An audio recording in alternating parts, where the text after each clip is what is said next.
E ia Jesus ensinando e pregando o Evangelho do Reino. Ouça os ensinos da Palavra de Deus, com o pastor Cirlei Santos. Então você que encontrou aí Atos dos Apóstolos, capítulo 9, diga glória a Deus. Está escrito assim: assim pois, as igrejas em toda a Judéia e Galiléia e Samaria tinham paz e eram edificadas e se multiplicavam, andando no temor do Senhor e na consolação do Espírito Santo. Amém? Vou ler mais uma vez Atos dos Apóstolos 9, verso 31. Assim pois, desse jeito, olha só, assim pois, as igrejas em toda a Judéia e Galiléia e Samaria tinham paz e eram edificadas e se multiplicavam, andando no temor do Senhor e na consolação do Espírito Santo. Amém? Eu leio agora e você repete comigo no bom som em alta voz. Vamos lá. Assim, bem alto, assim, pois as igrejas em toda a Judéia, e Galiléia e Samaria e em Mogi das Cruzes tinha paz e eram edificadas e se multiplicavam, andando no temor do Senhor e na consolação do Espírito Santo. Você crê nisso? Você crê que em meio a tanta turbulência, perseguição, morte, assassinato, o governo tomando as terras e tudo que o povo tinha, em meio a ameaças de morte todo instante, você acredita que as igrejas mesmo assim tinham paz? E mesmo assim elas eram levantadas, erguidas, construída, como diz aqui, era edificada. Você crê que isso era possível em meio a todo esse momento difícil? Quem crê nisso? E ainda se multiplicava. Olha só, tinha a bênção da multiplicação ocorrendo e andando no temor do Senhor e na consolação do Espírito Santo. Quem quer viver isso acontecendo na sua vida, hein? Porque você é a igreja, diz que em todas as igrejas. Então é para isso acontecer na vida de todos que estão aqui, tanto os que vieram às 8 da manhã, quanto os que estão hoje aqui às 18 horas, e em todas as igrejas, aonde tiver uma única igreja do Senhor, não edifício, não essas paredes, mas aonde estiver uma única igreja, vai ser edificada em nome do Senhor e Salvador Jesus Cristo. Então você que crê nesta palavra, desocupe as tuas mãos e use agora para dar a tua melhor salva de palmas para a palavra de Deus. Vai aplaudindo com toda a tua força essa palavra, e enquanto você aplaude, abra a tua boca e dá glória a Deus. Isso, aplaude e dá glória, aplaude e glorifica o Senhor teu Deus agora. Vai aplaudindo e glorificando, vai aplaudindo e exaltando. Vai dizendo: Senhor, derrama a unção da multiplicação sobre a minha vida. Vai dizendo: Senhor, derrama a tua paz sobre mim. Vai glorificando, vai aplaudindo e dando glória. Senhor, nosso Deus e nosso Pai, Deus Todo-Poderoso, Deus Santo, Deus querido e Deus bendito. Meu Deus, a tua palavra vai ser pregada neste momento, meu Deus, e nós queremos ouvir do teu Espírito Santo. Nós queremos ouvir, meu Deus, a tua palavra. Então, meu Deus, tome o teu lugar de honra nesta igreja, tome a vida do pregador, tome a vida do mensageiro e remova todo impedimento contra a pregação da tua palavra, e envie esta palavra de encontro a cada coração agora, e esta palavra vai contra cada vida e faça nova todas as coisas, em nome do Senhor Jesus. Diga amém, Jesus. Diga glória a Deus. Pode sentar, por gentileza. Igreja, como eu te disse, a igreja primitiva, ela está começando a surgir. A igreja primitiva, ela está no início dela, no começo, e ela vai crescer, ser edificada e multiplicar-se em tempos de muita crise, em tempos de muitas dificuldades e perseguições. Jesus havia alertado que esta igreja seria perseguida e maltratada e odiada, que os discípulos seriam perseguidos por amor ao nome dele. Então, quando começou, após a Pentecoste, que Pedro fez a primeira pregação pública e que quase 3.000 almas se converteram e desceram às águas do batismo, esses cristãos novos começaram a ser perseguidos de forma muito violenta, muito cruel. Começaram a ser perseguidos nas sinagogas e até mesmo dentro das suas próprias casas, arrastados de dentro de casa, colocados em praça pública e apedrejados até a morte. Começou uma perseguição ferrenha contra a igreja. Nesse capítulo 9 aqui, o auge da perseguição já. Mas esta perseguição começa logo após a morte do primeiro mártir, Estevão. Porque após Pedro pregar no dia de Pentecoste, o evangelho começou a ser difundido e anunciado. Então começou a se levantar muitos discípulos, e esses discípulos começaram a pregar. E à medida que esses discípulos iam pregando, o número de crentes, a multidão ia aumentando de tal forma que a igreja estava crescendo demais, e todos os dias Deus acrescentava novos convertidos à igreja. Então muitas pessoas estão se rendendo ao evangelho, vendo que a igreja, em meio a tanta perseguição, tem paz. Os cristãos estão tendo paz, estão sendo edificados e eles estão se multiplicando em multidões, em números exagerados. Numa única pregação, 5.000 pessoas se rendem, 3.000 pessoas quase se rendem. Então a igreja já tem um número bem considerável de novos convertidos, e eles estão vivendo um momento de provisão de Deus em meio a tanta turbulência, em meio a tanta perseguição. Porque se a pessoa dissesse publicamente, dizendo: olha, entreguei minha vida para Jesus, essa pessoa perdia os seus bens, era confiscado. Para você entender melhor a situação, é como se você dissesse hoje: eu sou cristão, eu sirvo a Jesus. Quando você falasse isso publicamente, assumindo a sua fé publicamente ou diante da sua família, você era entregue. Você era entregue às autoridades religiosas da tua comarca, da tua cidade, e imediatamente as tuas terras, a tua casa era confiscada. Você perdia tudo, era tomado, você era executado, a sua família era executada. Era uma perseguição terrível. E nesse período Deus está provendo as necessidades da igreja. Deus está suprindo de maneira tal que estão levantando-se pessoas na igreja primitiva, de posses, de condição. Essas pessoas que têm condição financeira, posses, terras, fazendas, eles vendem os seus bens, as suas posses, e aí reparte com os que não têm, com os que perderam. Ou seja, eles estão unânimes, juntos, de maneira que não há necessitado algum na igreja.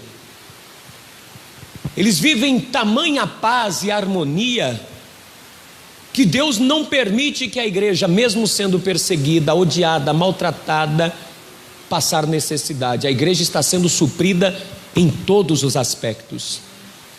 Deus realizando maravilhas extraordinárias pelas mãos dos apóstolos e ainda acrescentando as almas. Vamos voltar aqui para você ver a condição da igreja no início, no livro de Atos dos Apóstolos, no capítulo 2. Como estava a igreja. Vamos ver o início da igreja aqui. Atos capítulo 2, versículo de número 37. quando Pedro publicamente, faz a primeira pregação para os cidadãos da Judéia, porque a igreja começa na Judéia, como diz, a paz na igreja na Judéia. Agora no capítulo 9 você vê que está tendo paz, mas vamos ver como é que foi o início mesmo. Vamos voltar então no capítulo 2 para ver o início, os primeiros convertidos, verso 37, olha só. Ouvindo eles a pregação de Pedro, isto, compugnaram-se em seu coração e perguntaram a Pedro e aos demais apóstolos: o que faremos, varões e irmãos? Disse-lhe Pedro: arrependei-vos e cada um de vós seja batizado em nome de Jesus Cristo para perdão dos pecados e recebeis o dom do Espírito. Então Pedro diz: olha gente, vocês precisam se arrepender para fazer parte da igreja, para vocês serem inseridos no seio da igreja. Pedro diz: arrependei-vos, sede batizados, aceitem a fé para a remissão de pecados, e vocês irão receber o dom do Espírito Santo, ou seja, vocês serão consolados por Deus. Então Pedro faz essa primeira pregação para os primeiros cristãos, dizendo: olha, vocês irão ser batizados após se arrepender e vão ser inseridos na igreja, vão fazer parte do seio da igreja, e fazendo parte da igreja, vocês irão receber o Espírito de Deus que vai vir sobre vocês, e vocês serão consolados, vocês irão receber o Espírito Consolador que o mundo não pode receber, porque não veio e não o conhece. Então Pedro diz: vocês serão consolados pelo próprio Deus, vocês não estarão mais sozinhos e desamparados, mesmo perseguidos, Deus vai estar ao lado de cada um de vocês. E aí Pedro continua pregando, dizendo: porque a promessa vos diz respeito a vós. Pedro está dizendo: olha, Deus fez uma promessa que diz respeito a vocês, aos filhos de vocês, e não somente a Israel, aos filhos de Israel, mas também e a todos os que estão longe. Pedro está dizendo: olha, existe uma promessa de Deus para a nossa nação, para os nossos filhos e também para aqueles que estão longe. Aqueles que hão de crer no Evangelho receberão também essa promessa. E aí Pedro diz: e com muitas outras palavras isto testificava, no versículo 40, olha só, e com muitas outras palavras isto testificava e os exortavam dizendo: salvai-vos desta geração perversa. Ou seja, a igreja está nascendo no meio, no âmbito de perversidade. À volta não há paz. À volta da igreja e dos cristãos, da igreja primitiva, não tem paz nenhuma. Ninguém está em tempo de paz, porque agora vai começar uma perseguição terrível. Mas Pedro conforta o coração daqueles que estão ouvindo a palavra, dizendo: Deus fez uma promessa, e essa promessa é para vocês. E para essa promessa recair sobre vocês, vocês precisam arrepender-vos de coração. Vocês têm que mudar as atitudes de vocês. Arrepender é converter-se, é mudar de direção. Vocês precisam mudar a direção. Vocês precisam mudar o comportamento de vocês, para que vocês venham receber o dom do Espírito Santo, não só vocês, mas de todos os filhos de Israel, os que estão longe e todos aqueles a quem Deus chamar. E aí vocês serão salvos, protegidos dessa geração que perversa. Então quer dizer que não há como a pessoa ser salva se não fazer parte da igreja. Ela tem que fazer parte do quê? Da igreja. Para ela ser salva desta geração perversa, não adianta ela estar inserida só nesse mundo, ela tem que se salvar deste mundo. Olha Pedro dizendo, exortava dizendo: salvai-vos. Vocês precisam se salvar a si mesmo. Jesus dá a salvação, mas vocês precisam querer se salvar. dessa geração que é perversa, senão vocês serão destruídos também, não terão a proteção. E a igreja começou, a partir daí, converter-se os primeiros cristãos, e eles começaram a perseverar na doutrina, receberam a palavra, disseram: poxa, precisamos nos arrepender mesmo. Foram batizados quase 3.000 almas naquele dia. Essas novas almas é inserida com aqueles 150 que estavam no cenáculo, que foram cheios do Espírito. Pedro batiza esses 150, esses quase 3.000, com a ajuda daqueles 150 que foram cheios do Espírito Santo. Forma-se a igreja na Judéia, nasce a igreja na Judéia, nasce a primeira igreja, o primeiro grupo de salvos, juntos com os discípulos que andaram com Jesus. Agora esses aqui já são discípulos dos discípulos de Jesus, quase 3.000 almas, e eles agora perseveram unânimes na doutrina dos apóstolos. Eles perseveram na palavra, vivendo em unidade, vivendo no âmbito, no seio da igreja. E olha o que diz aqui, como eles estão vivendo a igreja: e perseveravam na doutrina dos apóstolos, e na comunhão, e no partir do pão, e nas orações. Olha só, eram pessoas que perseveravam. Essas 3.000 almas, essas quase 3.000 almas, né? Elas não desistiram por besteira, eram perseverantes. Quando elas ouviram Pedro pregar, como você está ouvindo aqui a pregação, elas imediatamente se arrependeram, foram batizados como você foi batizado, receberam o dom do Espírito Santo como você também recebeu o dom do Espírito. E aí o que eles fizeram? Vamos perseverar. Você vê que a pessoa que se arrepende da vida e quer se salvar dessa geração perversa, ela persevera em congregar. E perseveravam unânimes na doutrina dos apóstolos, ou seja, estava ali todo momento ouvindo as instruções e os ensinos da palavra através dos apóstolos. Na comunhão, você vê que tem comunhão, tinha paz, porque todo lugar onde há comunhão, há o quê? A paz.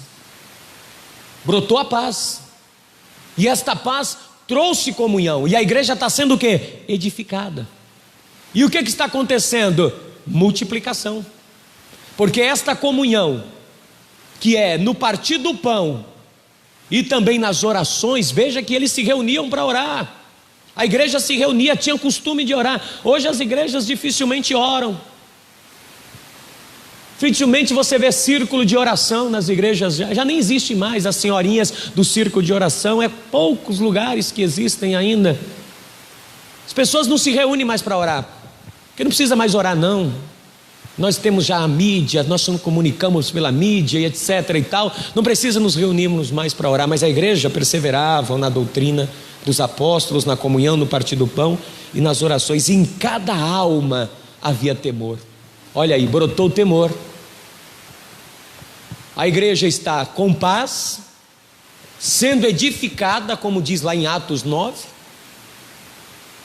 está multiplicando no temor do Senhor.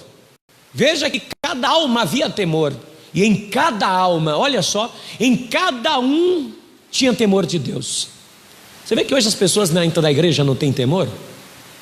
Na hora do culto, está no celular, está falando no WhatsApp, está mascando chiclete, está andando, vai no banheiro. As pessoas não têm temor mais. As pessoas perderam o temor. As pessoas fez da igreja um âmbito comum, e eu não estou falando das paredes, porque a igreja só é igreja quando nós nos reunimos aqui, viu? Porque isso daqui, sem nenhum de nós aqui dentro, é um prédio. Mas quando a igreja se reunia, havia temor em cada um deles. Em cada irmão tinha temor, em cada irmão tinha paz, comunhão, tinha prazer de estar junto. Nossa, não vejo a hora de chegar o momento de ir para a igreja, vou me encontrar com meu irmão, vou me encontrar com a minha irmã. que talvez está passando um aperto em casa, ou talvez os soldados do templo, ou os soldados romanos já confiscaram tudo que tinha. Então eles tinham prazer, eles estavam orando, a igreja de contínuo oravam junto. Lembra quando Pedro ficou preso? A igreja de contínuo orava e não precisou ninguém abrir a cela de Pedro, o próprio anjo de Deus foi lá e libertou Pedro, pelo poder da oração dos irmãos que estavam em comum, em comunhão, em oração, juntos, perseverando juntos, olha só.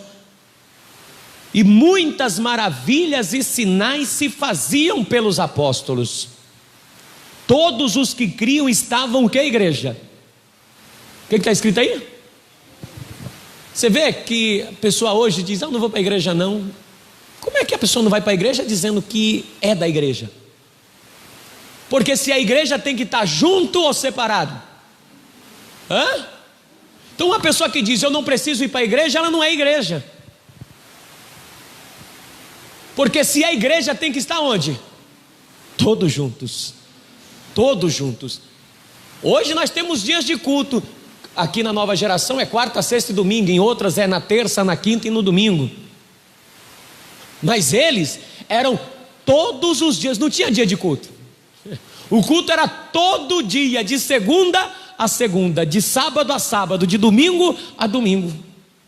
Hoje nós determinamos, vai ter culto tal dia.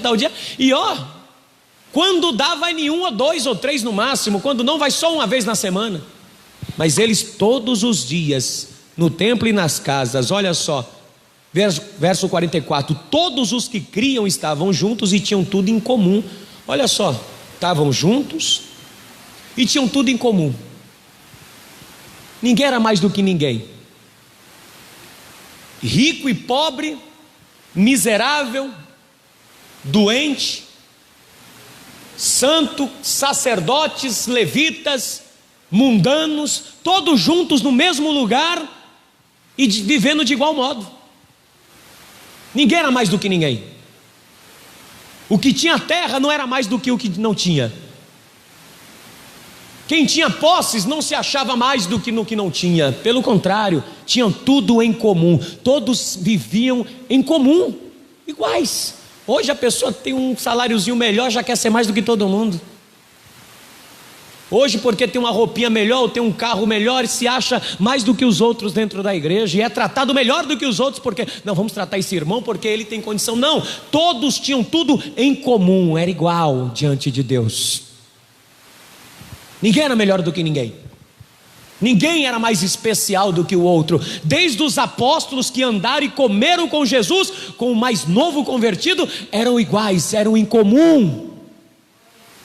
Havia paz.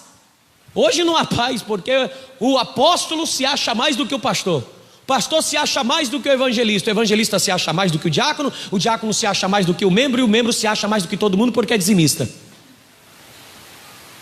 Como é que vai ter paz num lugar desse? Não há paz. Vai haver conflitos dentro da igreja, dentro da casa, na sociedade, em qualquer lugar. Tudo era comum, tanto os que tinham, os que não tinham. E olha só, versículo de número 45, vendiam as suas propriedades e fazendas e repartiam, não dava tudo, repartia. Deixa eu ajudar o irmão. Deus começou a levantar pessoas dentro da igreja que tinham condição. Por que Deus começou a levantar pessoas que tinham condições? E que não via os outros como menor. Pelo contrário, os que tinham condições tinham prazer de ajudar os que não tinham. Não para desmerecer o que não tinha, mas porque havia paz entre eles. Se havia paz, Deus se agradou. Então Deus começou a dizer, vou levantar pessoas que vão suprir os que não têm. Vou abençoar aqueles que não têm através dos que têm.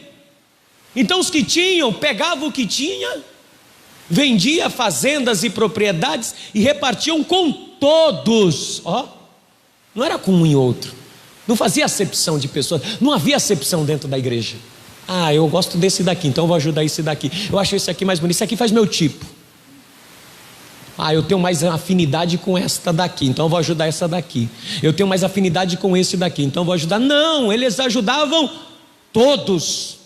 Repartiam com todos segundo cada um tinha necessidade. Ou seja, vamos ver qual é a necessidade desse e vamos ajudar.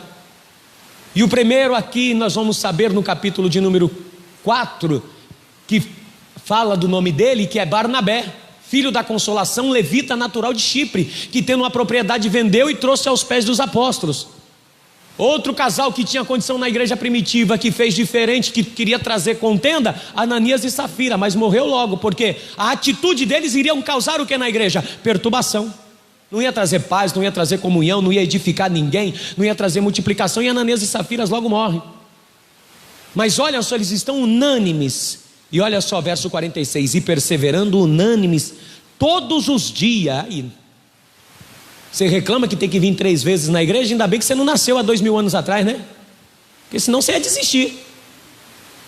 Você reclama que tem que estar aqui quarta, sexta e domingo, ou você que ouve pela internet, que congrega na tua igreja, que congrega terça, quinta e domingo, diz: nossa, eu tenho que ir para a igreja 3 dias, estou cansado de ir na igreja. Então você não ia servir para ser membro da igreja primitiva, porque lá era todos os... Você ia desistir fácil. Você ia dizer: não quero mais ir para a igreja, não, tem que ir todo dia. Esse Pedro está pedindo demais, viu? Todo dia Pedro quer me ver aqui na igreja. Você reclama que tem que vir 3 dias só, e olha, você mora aqui perto, né? Imagine quem tinha que sair da Galileia, Samaria, para ir para a Judéia, mais de 50 quilômetros andando, para ir para o culto.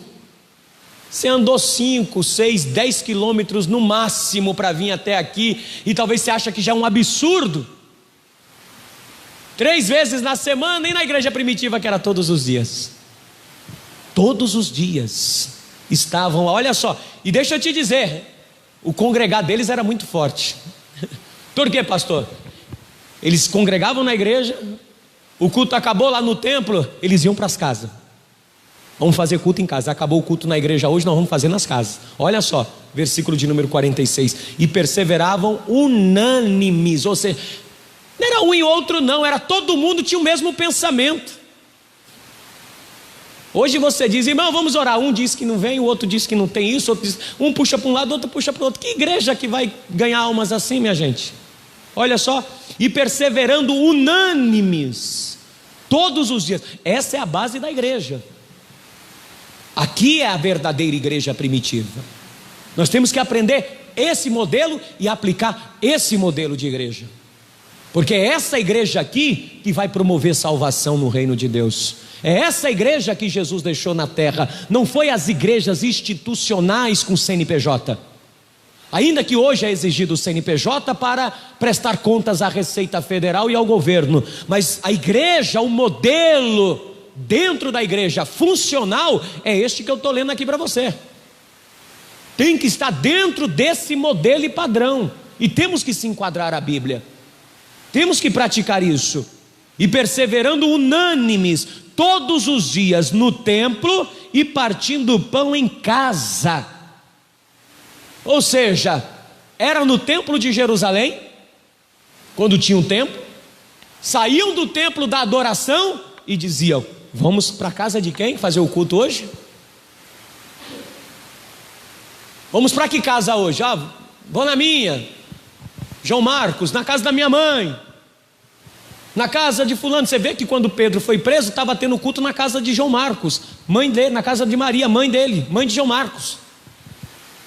E a igreja estava orando. Eles estavam no templo porque Pedro foi preso aonde? No templo. Mas enquanto levaram Pedro para ser preso, a igreja foi se reunir aonde? Nas casas e orar, porque havia paz, comunhão. Nisso a igreja está sendo edificada, Deus está agindo. Se nós queremos que Deus venha agir neste ano de 2019, na sua vida que é a igreja, se você quer que Deus venha agir na tua vida ou na igreja onde você congrega, o teu comportamento tem que ser igual a esse, ó. E comiam juntos com alegria e singeleza de coração, louvando a Deus e caindo na graça de todo o povo. O povo dizia: isso é igreja. O povo olha hoje e diz: é para esse lugar que eu não quero ir. Ou eu estou falando alguma bobagem? Você não conhece pessoas que dizem: eu ir na tua igreja? Deus me livre, lá é uma fofoca dos infernos. Eu ir na tua igreja, as pessoas lá, Deus me livre, nem parecem cristãs, eu vou lá. Mas olha aqui na igreja primitiva, caindo na graça de todo o povo, todo mundo dizia: eu quero estar nesse lugar, porque esse lugar tem paz, esse lugar as pessoas são edificadas, a vida delas se multiplicam, lá elas andam no temor de Deus, lá elas são consoladas por Deus, eu quero estar lá. Hoje as pessoas dizem: é um lugar aonde que eu não quero estar. E se ajuntam em casa, se ajuntam para falar mal do pastor. Vamos fazer um culto na minha casa. Aí vai fazer culto na casa para falar da vida dos irmãos. Não há paz. Não há paz. Então a igreja de Deus, a igreja de Cristo, não é edificada na terra, minha gente. A igreja não está sendo edificada. E aí as trevas vai prevalecendo sobre a vida das pessoas, porque o diabo não prevalece contra essas paredes, o diabo prevalece contra pessoas que são igrejas. Ou você acha que o diabo quer destruir essas paredes? Se destruir essas paredes, se levanta outra, sim ou não? Mas uma vez que uma vida é ceifada, ela não volta mais para essa vida. Acabou. Então a igreja, nesse primeiro princípio, está vivendo isso, para que haja o quê? Paz. E para que a paz de Deus habite nessa igreja, eles têm que viver em comunhão, em temor do Senhor, em santificação, andando juntos, unânimes, tendo tudo em comum, participando todos os dias, orando, buscando a Deus. Quando não está na igreja, estamos nas casas pregando, falando de Deus, e diz que louvando a Deus e caindo na graça de todo o povo. Aí as pessoas olhavam e diziam: eu quero participar deste grupo, eu quero participar deste grupo aí, tem vaga? Aí tem, pode vir, porque, mas eu não presto, não tem problema, aqui você vai encontrar paz, e aqui a tua vida vai ser edificada. Então em nome de Jesus Cristo, a partir de hoje você vai dizer: Deus, eu quero ser igreja do Senhor nessa terra, para que as pessoas olhem e digam: eu quero fazer parte e andar do teu lado, para que a tua família mesmo diga: nossa, eu quero ir na tua igreja, eu quero ir na tua igreja, eu quero ir nos cultos de oração, nos lares com você, porque nós vamos na casa daquele irmão, é só para falar de Deus.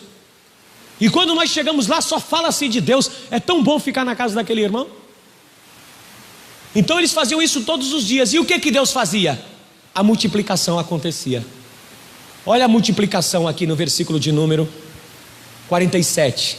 E todos os dias, minha gente, isso é impressionante. Quando eu leio esse versículo, eu fico envergonhado, porque uma vez ou outra você consegue ganhar uma alma num culto, ou não é? Quando você faz apelo. Mas aqui na igreja primitiva, diga comigo, é todos os dias. E todos os dias acrescentava o Senhor à igreja aqueles que se haviam de salvar. Deus olhava para a igreja primitiva e dizia: tem paz, estão sendo edificados, estão multiplicando, anda no meu temor, estão cheios do meu espírito, então deixa eu mandar mais alma, deixa eu enviar mais vidas para serem salvas a esta igreja. Como é que as pessoas vão ser salvas através de você, que é a igreja? Se em você não há paz, se em você não há o princípio da edificação, não tem temor e não tem a consolação do Espírito Santo sobre a tua vida, o Espírito Consolador, porque você é a igreja. Como é que Deus, através da sua vida, vai salvar pessoas?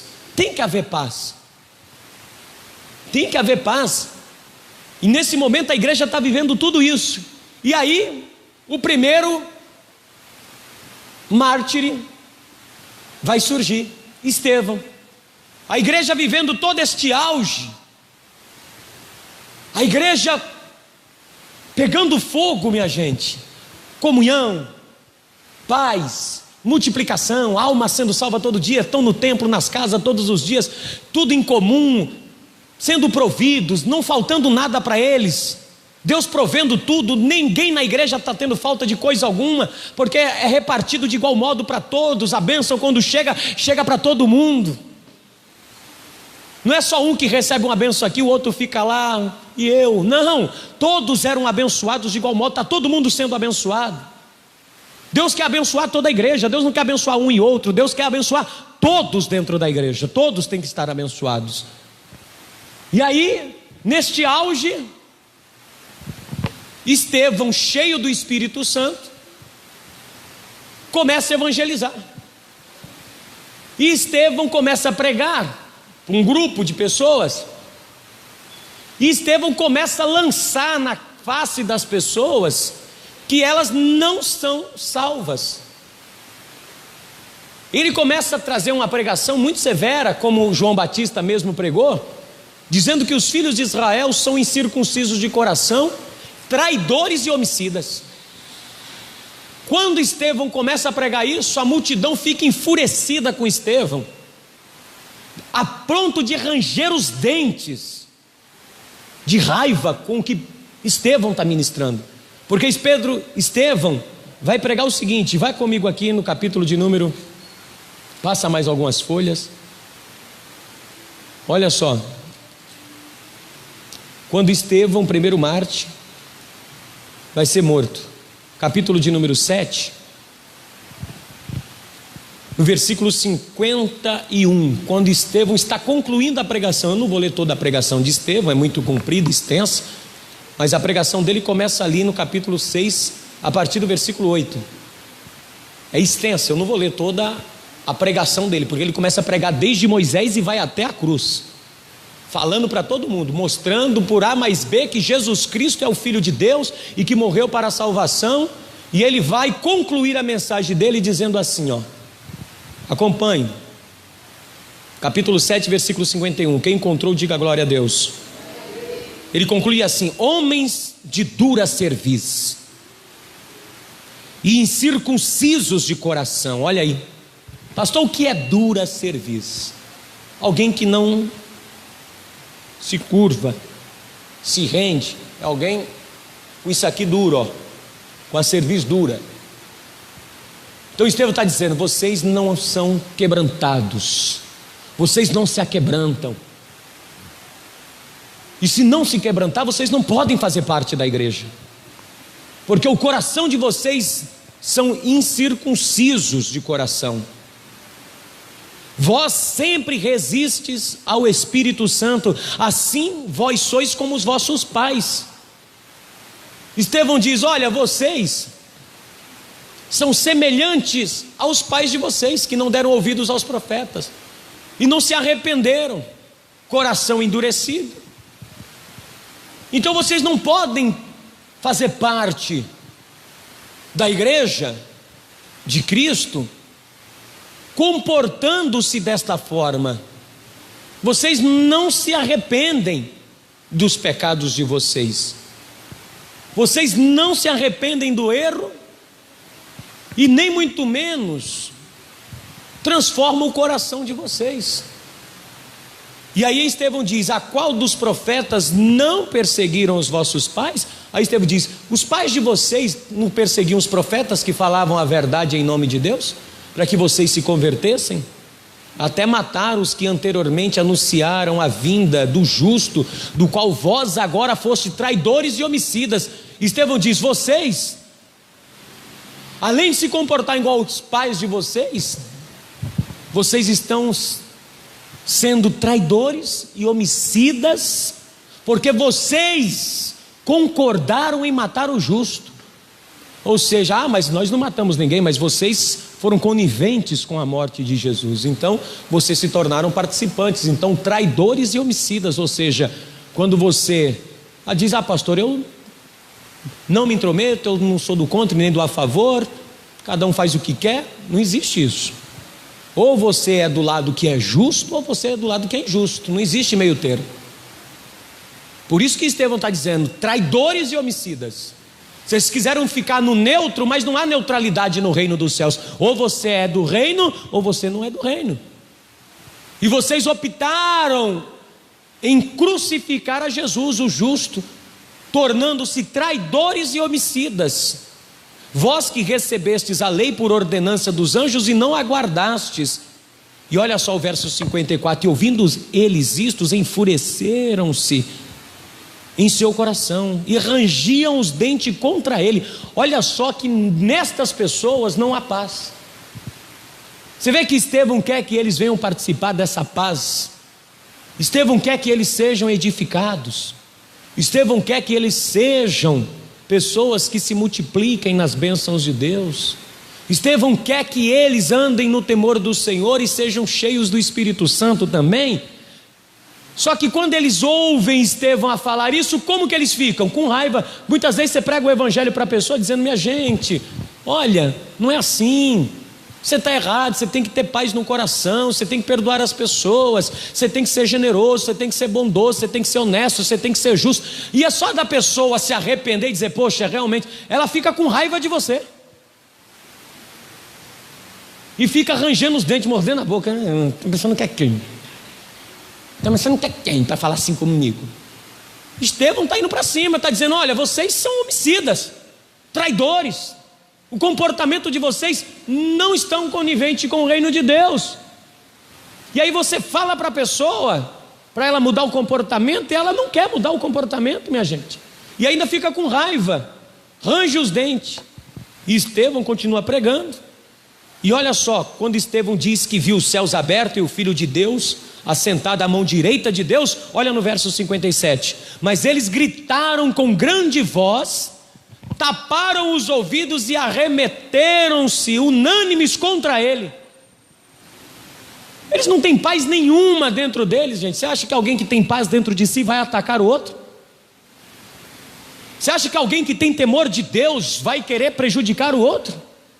Alguém que tem a consolação do Espírito Santo vai querer o mal do outro? Olha como eles não vivem o que a igreja está vivendo. E deixa eu te dizer, este mundo que está aí fora, pense você que é generoso para com você, este mundo é uma geração perversa também. E este mundo, pode ter certeza, minha gente, pode ter certeza que as pessoas aí neste mundo não têm paz nenhuma. As pessoas neste mundo não têm temor nenhum. As pessoas estão vivendo neste mundo sem paz nenhuma. E o que elas fazem? Elas tapam o ouvido, elas gritam, não quer ouvir. Eu não quero ouvir o que a igreja tem para falar. Eu não quero ouvir o que o pastor tem a dizer. Eu não quero saber. A pessoa tapa o ouvido para não fazer parte da igreja. Diz: eu não quero fazer parte desse povinho, eu não quero fazer parte desse povo, eu não quero participar disso. Mas ela não está vendo que é o diabo que está agindo sobre a vida dela. Ela não está enxergando que é o diabo que está atuando por detrás para destruir a paz da igreja. O que estas pessoas irão fazer aqui? Arremeter sobre Estevão para gerar dentro da igreja o quê? Turbulência. Porque o diabo não quer que a igreja viva em paz. O diabo não quer que a igreja seja edificada, então ele diz: vamos acabar com Estevão. Ele não quer que a igreja prospere, ele não quer que a igreja dê certo, ele não quer que a igreja se multiplique, ele quer que as pessoas percam o temor de Deus, ele quer que as pessoas percam a presença do Espírito Santo. Então o que o mundo faz? Vamos dar um basta, vamos abafar isso, vamos acabar. E aí era o que eles vão fazer. Olha só, versículo 58: e expulsando-o da cidade, o apedrejaram, e as testemunhas depuseram as suas vestes aos pés de um jovem chamado Saulo. Tiraram as roupas de Estevão, colocaram aos pés de Saulo e o apedrejaram a Estevão, que em invocação dizia: Senhor Jesus, recebe o meu espírito. E pondo-se de joelhos clamou com grande voz: Senhor, não lhe impute este pecado. E tendo dito isto, morreu. Primeiro Marte. A igreja estava vivendo a paz na Judéia, crescendo, edificando, multiplicando. Escute isso: quando o diabo começa a ver que você começa a ter paz, quando você começa a edificar, construir, levantar e erguer alguma coisa, que é edificar, é isso, construir, levantar e erguer. Quando o diabo começa a ver que você está em paz, buscando a paz com todo mundo, você está buscando a paz na tua casa, buscando a paz no teu casamento, buscando a paz no trabalho, buscando a paz no teu dia a dia, com os amigos e as pessoas à tua volta. E aí você começa a edificar. você começa a multiplicar as bênçãos de Deus, as coisas começam a se multiplicar em vitórias, vitórias e mais vitória, bênção atrás de bênção. O diabo vê que você começa a temer mais a Deus, que você vem mais à igreja, que você está orando mais, que você jejua mais, que você é fiel nos dízimos, nas ofertas, que você está lendo mais a Bíblia, que você é temente às suas autoridades, que você é temente a Deus, que você é cheio do Espírito Santo. O que o diabo faz? Trata de levantar o mundo para destruir e tirar a tua paz, para que você perca a paz. Porque se você perde a paz, minha gente, você não vai conseguir edificar mais nada. Então o diabo quer arrancar a paz da igreja, matando Estevão. Só que aí a igreja vai crescer mais ainda. Aí o evangelho vai passar para onde agora? Sai da Judeia e vai para Samaria, no capítulo 8. Em vez de reduzir, cresceu mais. Aí agora não só a Judeia tem paz, mas o povo de Samaria também vai receber a paz. Só que agora tem um jovem que viu Estevão morrer, chamado Saulo, que ele achou aquilo legal. Ele disse: boa ideia, vamos perseguir e matar, vamos tirar tudo que é desses crentes, vamos arrancar tudo que é deles. E aí Paulo, ameaçando, cheios de ameaças e raivas dentro de si, ele toma cartas com a Suprema Corte de Israel, autorização para prender e trazer manietado a Jerusalém todos que professam a fé em Jesus. Olha só em Atos 9, aonde que nós começamos o texto. Veja agora, que o diabo quer tirar isso. Atos 9, verso 1, quem encontrou aí diga amém. E Saulo, respirando ainda ameaças e mortes contra os discípulos, ou seja, ele já começou então, agora achou um negócio legal, começou a entrar nas casas, a puxar pessoas e matar. Aí começou a igreja. E agora quem vai viver em paz? Eu disse hoje no culto às 8 da manhã que hoje é fácil de congregar e servir a Deus, sim ou não, gente? Não tem ninguém entrando dentro da tua casa e te arrastando para fora se você falar que serve a Jesus. O governo não chegou na porta da tua casa e disse: você serve a Jesus? Sim, então sai da sua casa que nós vamos tomar a tua casa. Isso não está acontecendo. Nós temos liberdade para servir a Deus aqui no país. Não há perseguição nenhuma. Ah, pastor, há perseguição religiosa? Não há perseguição religiosa no nosso país, minha gente. Falar que há perseguição religiosa por causa de falácias e conversinhas e muito mimimi nas redes de relacionamento e na mídia, isso não é perseguição. Perseguição é o que a igreja está passando aqui. Pessoas estão perdendo a vida agora. O que o diabo está conseguindo? Tirar a paz do quê? Da igreja.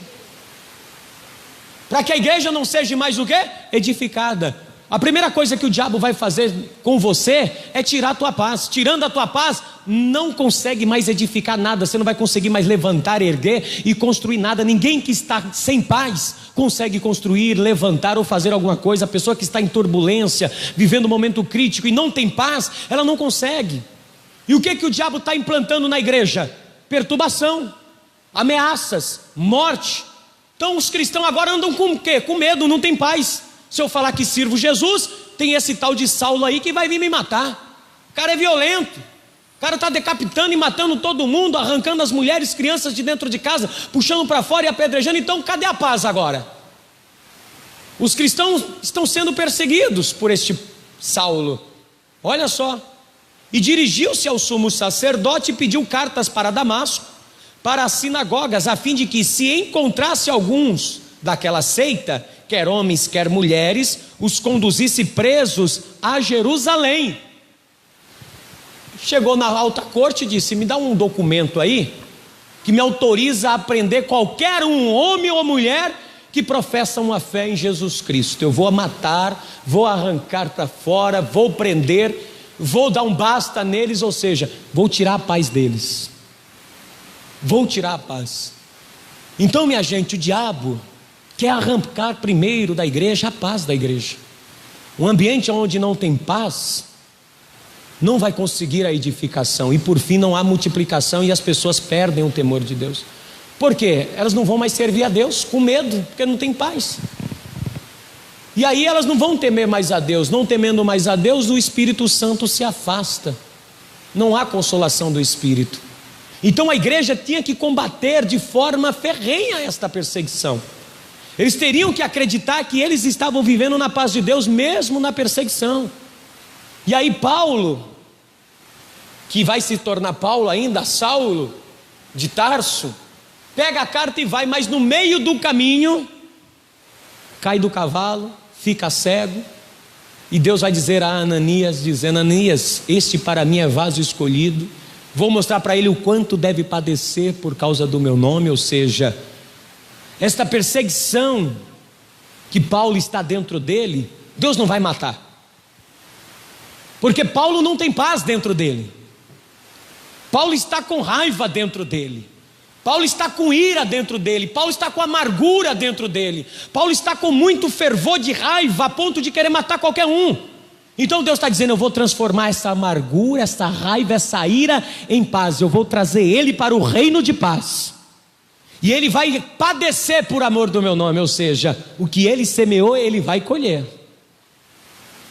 Ele semeou guerras, perseguições, o ministério todo dele vai ser de guerras e o quê? Perseguições. Deus perdoou Saulo? Perdoou.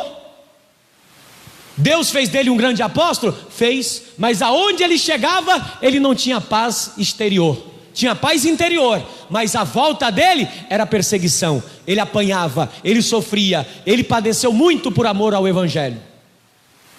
Mas quantas vidas ele transtornou? Quantas pessoas ele semeou o terror e o medo? Tirou a paz de quanta gente? E ele lá em Romanos diz: agora muitos temores exteriores me atormentam também.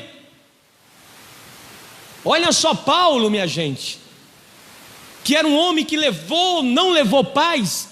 Deus agora traz ele para ter a paz interior, para ele semear a paz entre os homens. Qual é o objetivo de Deus? Te trazer para o reino dele e te fazer aqui no reino dele. Não é para você ser contencioso e semear discórdia, contenda, briga, desentendimento na tua família, no teu trabalho, nem na igreja. Deus te colocou no reino dele para que hoje você seja um semeador de paz, de felicidade, de alegria. Aonde há tristeza e perseguição, Deus quer levar a paz através de você, em nome do Senhor e Salvador Jesus Cristo. Você tem que ser uma pessoa de paz, você tem que ser uma pessoa que leva a paz aonde você vá. Agora a paz de Deus tem que te seguir, porque tem pessoas que eram igual a Paulo, aonde chega quer causar confusão.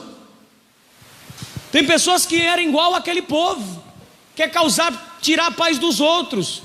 Mas a igreja primitiva, no capítulo 9, versículo 31, onde nós iniciamos, diz o quê? Que elas se multiplicavam, porém tinha o que, igreja? Paz. Tinha paz. Somente a paz pode edificar. Sem paz não há edificação. Se o diabo tirar a tua paz, ele conseguir tirar a tua paz, você não consegue edificar nada. Ele vai tentar tirar a tua paz de qualquer jeito. Vai usar alguém, vai usar um Saulo ou vai usar a multidão para tirar a tua paz. Dentro da tua casa, na igreja ou na sociedade, não tem lugar não. Porque ele sabe que se tirar a tua paz, você vai ser uma pessoa causador de quê? De conflitos. Você vai causar problemas. Sem paz as pessoas causam problemas, minha gente. Quem não tem paz gosta de arrumar confusão, gosta de arrumar um barraco, gosta de colocar uma pessoa contra a outra. Quem não tem paz coloca uma pessoa contra a outra. Quem não tem paz é inquieto. Já chega no lugar, já chega transtornando. Está todo mundo quieto, mas a pessoa não tem paz, já chega causando confusão. Quando não é com religião, é com política. Quando não é política, é de casamento. Quando não é de casamento, é falar mal do outro. É alguma coisa, ela semeia contenda. Porque a pessoa não tem paz. É um Saulo. Quer tirar a paz da igreja, quer tirar a paz da tua vida, para que a tua vida não seja edificada. Porque não basta ter um bom alicerce, as paredes têm que estar de pé. Não adianta você estar sendo com a tua vida sendo construída sobre o fundamento, sobre a rocha, sobre a pedra de esquina que é Jesus, mas se você não tem paz. Porque nós estamos construindo sobre o fundamento dos apóstolos, cujo Cristo é a principal pedra de esquina. Nós estamos edificando a nossa vida sobre a rocha. Não adianta ter um bom alicerce, que é Jesus, se a minha vida não está em paz com tudo na minha volta. Por exemplo, se esse alicerce aqui deste templo, do chão para baixo aí tem um alicerce. Você não está vendo, mas tem. Tem ou não tem? Você não está vendo Jesus, mas é o alicerce da vida, é ou não é? As paredes vocês estão vendo, estão ou não estão? Você está vendo a vida de cada um aqui, está ou não está? Então substitua as paredes pela tua vida. Se essas paredes começarem a entrar em conflitos, se essa estrutura aqui das paredes começar a ter conflito entre um bloco e outro, na dilatação, começar a esquentar demais, aí, essa é uma questão de física, começa a dilatar os blocos, o que vai acontecer com essa estrutura das paredes aqui? Vai rachar. À medida que racha, vai haver separação dos blocos, e os blocos das paredes vão o quê? O que acontece com a tua vida justamente quando não há paz? Se esses blocos não estiverem em paz um com o outro, veja que estão em paz, estão? Dá uma olhada nesses blocos, um em cima do outro certinho, massa certinha, dá uma olhada. Está vendo? Está em paz as paredes, por isso que está em pé. Mas no dia que esses blocos forem abalados, vai acontecer o quê? Vai quebrar, vai rachar. A tua vida, quando não há paz na tua vida, ainda que você está sobre a rocha que é Jesus, a tua vida despedaça. Você não consegue edificar. Veja que a igreja era edificada com paz. Assim, pois, as igrejas de toda a Judéia, Galiléia e Samaria tinham paz e eram edificadas. Por que eram edificadas? Porque haviam paz. Porque sem paz não há edificação. Pastor, eu tenho que ter paz comigo só? Não, vá aqui na carta de Paulo agora que diz isso, olha só, Romanos 12. Carta de Paulo aos Romanos, capítulo 12, versículo de número 18. Romanos 12, 18, quem encontrou, diga amém. Se for possível, quando estiver em vós, tende paz com todos os homens. Diga, tem que ter paz. Bem alto, tem que ter paz com todos os homens. Não é só ter paz com um que você quer, o outro, não, é com todos os homens. Ah, pastor, mas ele não é legal. Tenha paz com ele. Saulo trazia ameaças de morte. O que Ananias disse? Eu não vou não, ele é matador. Deus disse, vai sim, porque ele é para mim vaso escolhido. Você vai porque agora eu quero que ele venha até a paz. Você tem que buscar a paz com todo mundo, até com quem não merece. E olha o que diz no versículo seguinte: não vos vingueis a vós mesmos. Não cometa, não vou me vingar. Não, tenha paz. Ah, vou dar o troco, pastor, pode deixar. Não vos vingueis a vós mesmos, amados, mas dai lugar à ira, porque a Bíblia diz, irai, mas não. Você pode ficar irado, mas não pode perder a paz. Pode ficar irado, mas você tem que ter quietude de espírito. Você tem que estar dentro de você em paz. Por quê? Porque está escrito, minha é a vingança e eu recompensarei, diz o Senhor.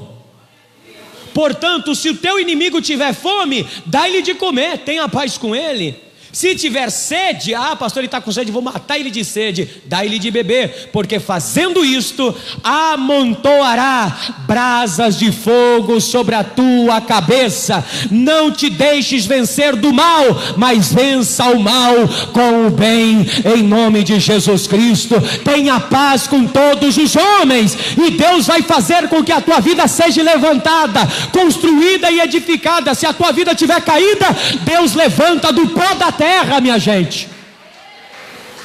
Deus tem poder de reconstruir, edificar, levantar a tua vida, desde que você tenha paz com todos os homens.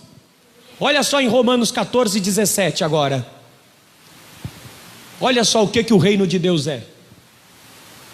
Romanos 14, verso de número 17, diz assim: Porque o reino de Deus não é comida e nem bebida, mas é o que, igreja? Paz, justiça e o que? Alegria no Espírito. O reino de Deus não é comida e nem bebida, o reino de Deus é paz. Tem que semear a paz entre os homens, porque quem nisto serve a Cristo, olha, presta atenção nisso. Paulo dizendo, aquele que era cheio de raiva, cheio de ira, cheio de contenda, provou da paz e está pregando a paz agora. Porque quem nisto serve a Cristo, agradável é a Deus. Quer agradar a Deus? Tenha paz. Ai, pastor, como que eu agrado a Deus? Seja uma pessoa de paz, para de ficar fermentando. Para de ficar falando da vida dos outros e colocando mais fogo, mais lenha no fogo. Em vez de colocar lenha, tira a brasa. Esfria o negócio. Em vez de jogar mais lenha, joga água para apagar o fogo. Porque aquele que encobre a iniquidade do irmão, encobre uma multidão de pecado. Mas uma pessoa tem a língua, quando não tem paz, ela tem, parece que veneno na língua. Ela tem que falar. Tem que falar. Porque ela não tem paz, ela quer destruir a vida de alguém. Ai, eu tenho que destruir, eu não quero edificar, eu quero destruir. Tem prazer de levar à destruição, à contenda. Como é que vai agradar a Deus? Quem nisto serve agrada a Deus e é aceito aos homens. Aí os homens dizem, pode andar comigo. Tem pessoas que a pessoa diz, Deus me livre, essa pessoa, não quero andar com ela não. Ou não é assim? O homem não aceita, não, então essa pessoa já chega para arrumar confusão. Eu vou andar com esse tipo de gente, nada. E tem crente que é assim. As pessoas não querem andar com ele não. Esse crente, Deus me livre, onde ele chega ele arruma problema. Chega no trânsito, arruma problema. Arruma problema. Ou um negócio contencioso, ou pessoinha aqui, só Jesus para ter graça. Não é aceito pelos homens. Quem tem paz é agradável a Deus e aceito pelos homens. Ou seja, aonde você for, as pessoas não vão querer se afastar de você. Porque quem tem paz, minha gente, ninguém se afasta de quem tem paz. Você quer estar do lado de quem tem paz ou não?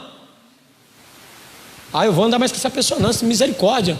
Porque a pessoa não semeia a paz, não é agradável a Deus. Sigamos, pois, as coisas que servem para a paz e para a edificação de uns para com os outros. Não vamos destruir nada por causa de comida, bebida, vestimenta. Não vamos destruir, não vamos causar contenda, discórdia por causa de besteira.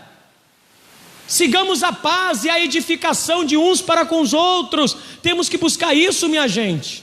Olha só em Colossenses agora. Carta de Paulo aos Colossenses, capítulo 3. Olha o que Paulo diz. Que esta paz tem que reinar no teu coração, tem que dominar no teu coração. Colossenses 3:12, 3:15 melhor. Vamos ler a partir aqui do verso 12. Revesti-vos, pois, como eleitos de Deus, santos e amados, de entranhas de misericórdia, de benignidade, de humildade, mansidão, longanimidade, suportando-vos uns aos outros e perdoando-vos uns aos outros. E se alguém tiver queixa contra o outro, assim como Cristo vos perdoou, assim fazei vós também. E sobre tudo isto, revesti-vos de amor, que é o vínculo da perfeição, e a paz de Deus, para a qual também fostes chamados em um corpo. Dominem vossos corações e sede agradecidos, não seja ingrato. Quem tem paz é uma pessoa grata. Você vê que todo ingrato ele não tem paz? Todo ingrato ele começa a agir com forma a perturbar. Vamos mais aqui agora para encerrar em Hebreus 12. Olha o que diz, Hebreus 12, verso 14. Carta aos Hebreus, capítulo 12, verso 14. E assim que você encontrar, diga glória a Deus. Olha só o que diz Hebreu aí. Segui a paz com quem, minha gente? Segui a paz com quem? Com alguns ou com todos? Com todos. Segui a paz com todos e a santificação, sem a qual ninguém verá o quê? Ninguém verá o Senhor. Mas eu sou santificado, pastor, mas não tem paz. Gosta de perturbar os outros, gosta de prejudicar os outros, gosta de atrapalhar os outros. Calma aí, se é santificado tem que ter paz. tendo cuidado de que ninguém se prive da graça de Deus, de que nenhuma raiz de amargura brotando vos perturbe, e por ela muitos se contaminem. Ou seja, quando você começa a perder a paz, começa a brotar o quê? Amargura, tristeza, raiva, e isso vai trazendo a destruição. Isso não pode estar acontecendo mais na tua vida. Que nas igrejas da Judéia, na igreja da Galileia e de Samaria, havia o quê? Paz. E por causa desta paz, a igreja estava sendo o quê? Edificada e multiplicando-se. Pastor, eu quero que a minha vida seja edificada, eu quero que a minha vida venha multiplicar, eu quero que haja multiplicação na minha vida. Então você precisa ser uma pessoa de paz. Você tem que semear a paz dentro da tua casa, dentro da igreja, no trabalho.